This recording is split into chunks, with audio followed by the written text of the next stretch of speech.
Экс аспекту нассы турамор. Давно прошла пора любовных увлечений, манящей новизны безудержных страстей. Устал от авантюр и бурных приключений, от пиковых высот и адских пропастей.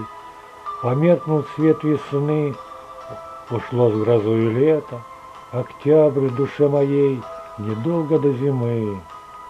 В стихах глухая ночь, без бликов, без просветов, лишь только над ставком тумана с дымы костер любви погас. Развелась зола, душа моя покой желанный обрела. Еще бы плоть унять, с рассветом к солнцу рвется, чтоб там, средь светлых туч, в затерянном раю, не сразу пусть среди век найти любовь свою. Ведь с неба видно все, луну на дне колодца.